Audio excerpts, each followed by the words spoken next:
Fala aí, primos e primas, tudo bem com vocês? No vídeo de hoje eu vou te falar um pouquinho mais sobre 3 investimentos que eu separei para iniciantes, para pessoas que estão começando. E eu não vou citar o investimento óbvio, que seria o tesouro direto ou uma renda fixa, alguma coisa assim. Eu vou citar investimentos que não são tão óbvios para quem é iniciante e para você que às vezes está aqui há muito mais tempo. Talvez você já tenha ouvido falar, talvez você já está em vista, mas não custa nada repetir, porque talvez você aprenda coisas novas ao longo desse vídeo. Então fica comigo até o final que você não vai se arrepender. Vamos lá.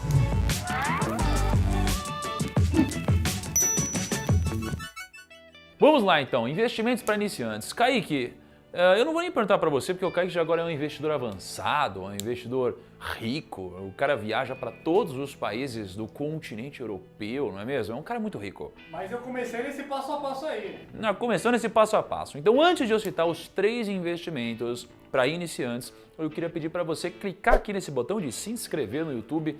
Gente, vocês não têm noção de como me ajuda isso daqui. Quando vocês clicam no botão de se inscrever e clicam no botão de curtir, caraca, isso daqui ajuda o canal a crescer e o YouTube a distribuir esse conteúdo para mais pessoas. Então, clica aí que vai me ajudar pra caramba, tá bom? Vamos lá. Primeiro investimento para investidores iniciantes. Tudo que eu vou dizer aqui, eles são coisas importantes, mas que a ideia é que você não comece investindo por eles se você não tiver um dinheiro já numa renda fixa, e um dinheiro que você possa utilizar como reserva de emergência, porque a gente tem muitos imprevistos na nossa vida. Então, você pode passar por momentos de instabilidade na sua vida, você pode ser demitido, você pode ter uma doença com você ou com alguém da sua família, pode acontecer um monte de problema. E você precisa ter dinheiro para passar por esses momentos. Então, tenha um dinheiro investido em algum lugar que você pode resgatar a qualquer momento e que ao mesmo tempo tenha muita segurança. Passado esse momento, você tem alguns investimentos para iniciantes. O primeiro investimento para iniciantes é o BOVA11. E o que é o BOVA11? Antes de eu entrar nisso, eu preciso deixar bem claro o que é um ETF. Um ETF é um Exchange Traded Fund. Isso daqui é basicamente o seguinte: você tem fundos de investimentos, né? Você pode investir num fundo de investimentos quando você vai na corretora, então você vai lá na Rico e você clica para aplicar um fundo, você pôr o valor que você quer aplicar, você vai clicar no botão, talvez ele cotize só amanhã, liquida em não sei quantos dias, você tem todo um processo. Isso aqui é um fundo aberto, é um fundo que você tem que ir lá e solicitar uma aplicação. E você tem alguns fundos em que você não solicita uma aplicação. Esses fundos eles são negociados no mercado como se fosse uma ação. Eles são os ETFs, né? Os Exchange Traded Funds. Então você pode ir lá no seu home broker e aí você geralmente compra uma ação, né? Você compra lá Itaúsa, Sinqia, Banco Inter, sei lá, o que você quiser comprar. Só que ao invés disso você pode comprar um ETF. E quando você compra o ETF, o que de fato você está comprando? Você está comprando um fundo que investe em outras ações. Então no caso de BOVA11, você compraria um fundo que investe nas ações do Ibovespa, do índice Ibovespa. Sabe aquela coisa que a gente vê na televisão? Ah, o índice Ibovespa subiu 5%, a nossa bolsa de valores caiu 3%. Eles estão falando do índice Bovespa e às vezes você não quer ter o trabalho de escolher o ativo, de escolher a ação, de estudar sobre a ação e aí você quer simplesmente se expor à nossa bolsa de valores. E quando você quer se expor à nossa bolsa de valores, você tem que pensar que existem várias ações que compõem o índice Bovespa. E às vezes você não sabe escolher, não quer escolher e às vezes você não tem dinheiro para você comprar todas essas ações do índice. E quando você não tem dinheiro ou não quer, você pode comprar um ETF. Então, ontem eu olhei o preço de BOVA11 e ele estava em R$110.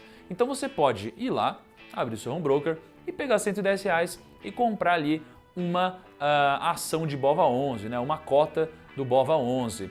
Então quando você faz isso daqui, você automaticamente está exposto à variação do índice Bovespa. Se você for olhar o quanto está o índice Bovespa e quanto está o BOVA11, você vai ver que eles oscilam quase que da mesma forma.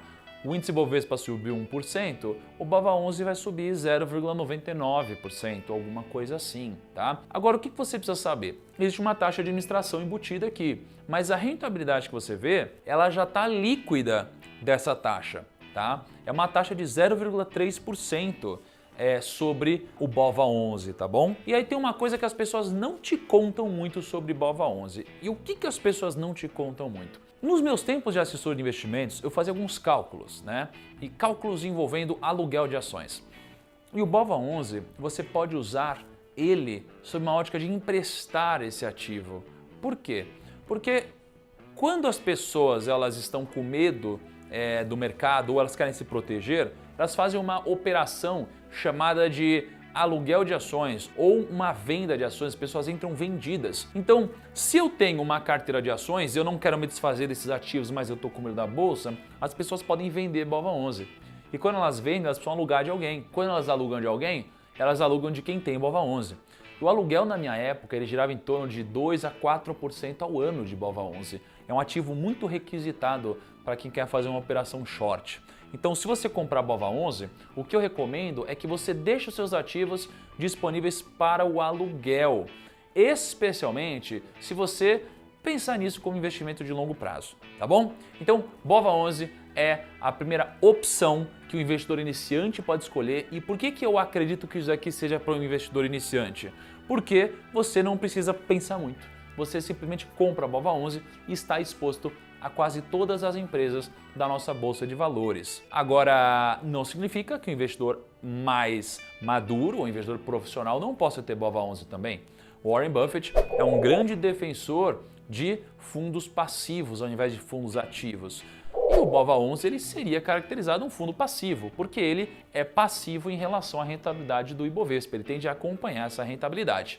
É acessível a todo mundo e você consegue comprar na corretora que você quiser. Essa é a nossa primeira opção de investimento para iniciante. E a segunda, ela é muito semelhante, é o IVVB11. Só que o IVVB11, por mais que ele seja um ETF, bom, o que esse fundo ele escolhe como ativos para investir? Ele basicamente investe nas ações do S&P 500, que é o índice das 500 maiores empresas dos Estados Unidos, né? Então você pode abrir uma conta lá fora, você pode comprar 500 ações ou você pode aqui investir em vários BDRs. Agora, se você não quer passar pelo processo de escolha, você quer se expor ao mercado como um todo, você não quer ficar se preocupando, você só quer acompanhar a rentabilidade do mercado, você pode investir no IVVB11. E qual que é o legal aqui? O legal é que o IVVB11 ele é super acessível, qualquer pessoa pode investir.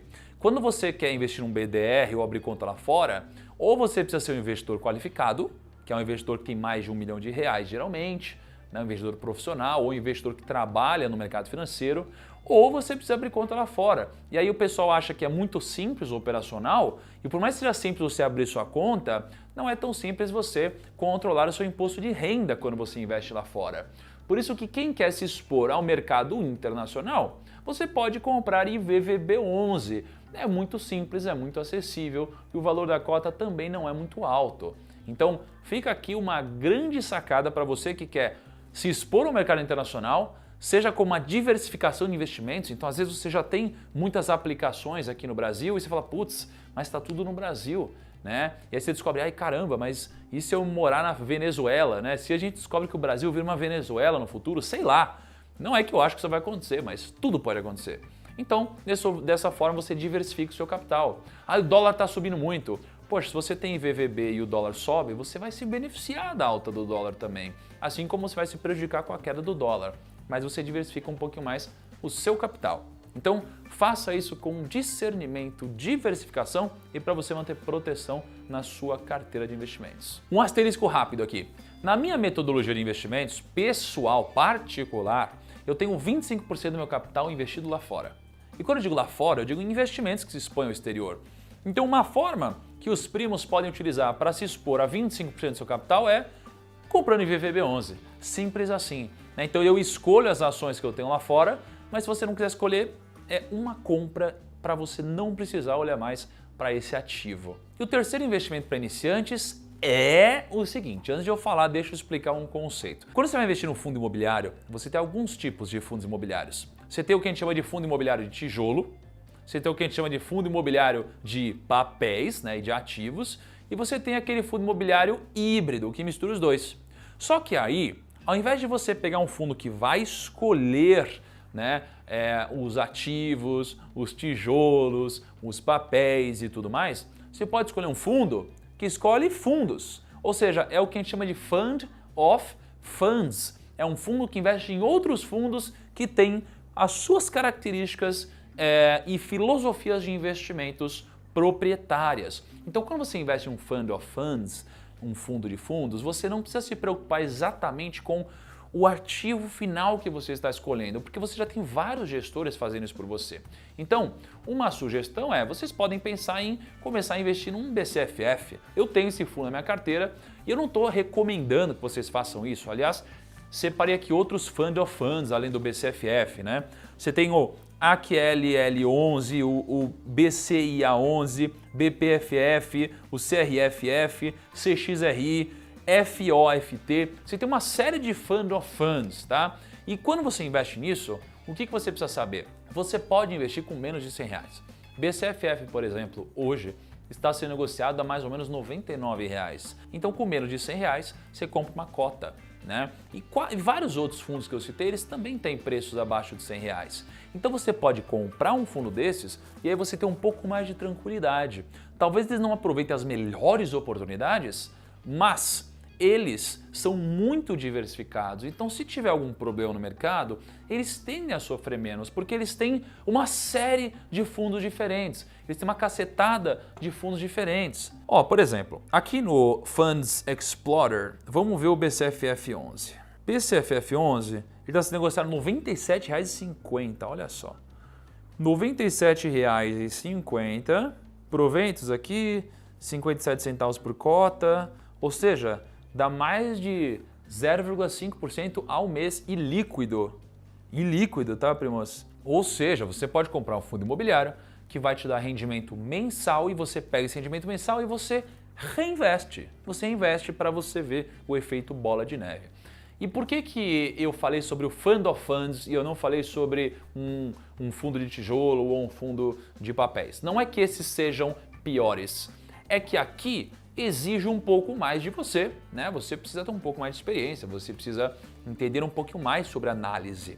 Agora, no Fund of Funds, por mais que seja, obviamente, primordial você analisar, quanto melhor você analisar, melhor sua decisão, mais dinheiro você ganha, aqui você requer um pouco menos do seu conteúdo, do seu conhecimento, porque esses fundos eles são tão diversificados que às vezes eles têm vários fundos. Cada fundo tem vários prédios, cada prédio tem vários inquilinos, cada inquilino às vezes tem várias lojas lá dentro. Pensa num shopping, você tem uma cacetada de lojistas lá dentro, então eles são muito diversificados. Por isso que eu disse que é um investimento que não requer muita prática ou muito conhecimento prévio, né? Eu coloquei como investimento para iniciantes, mas eu não sou iniciante, eu sou investidor profissional e eu tenho o BCFF também na minha carteira. Por isso que, por mais que esses investimentos sejam para iniciantes, eles também se prolongam para investidores profissionais. E aí, no fundo imobiliário, você pode investir hoje em muitos lugares com taxa zero, tá? Você não tem taxa de corretagem. Na Rico, por exemplo, que é onde eu invisto o meu dinheiro, você pode investir sem taxa de corretagem para fundo imobiliário. Então, inclusive, vou deixar um link aqui na descrição se você quiser abrir o seu cadastro gratuitamente e investir. E se quiser ver como é a plataforma, você pode abrir gratuitamente ou pode ver o meu quadro Rumo ao Bilhão, que eu vou deixar aqui, que é onde eu invisto o meu patrimônio particular de forma pública e você pode ver porque eu sempre invisto pela Rico. Agora, o que eu queria te perguntar é o seguinte, você tem na sua rodinha de amigos ou na rodinha do seu trabalho pessoas que estão começando a investir, pessoas que estão começando a pensar nesse tema? Sabe o que você faz? Pega esse vídeo, clica no botão de compartilhar, envia para essas pessoas, envia no grupo de WhatsApp dessas pessoas, manda no WhatsApp direto dessa galera. Eu tenho certeza que eles vão gostar, porque eu estou falando aqui de investimentos acessíveis, investimentos que não requerem muito conhecimento prévio, investimentos que podem te dar um upside legal na rentabilidade dos seus investimentos no longo prazo, se você for um cara constante, se você pensar no longo prazo, se você for disciplinado e você for uma pessoa coerente que não para de estudar nunca, tá bom? Então um grande abraço, espero você no nosso próximo vídeo e tchau!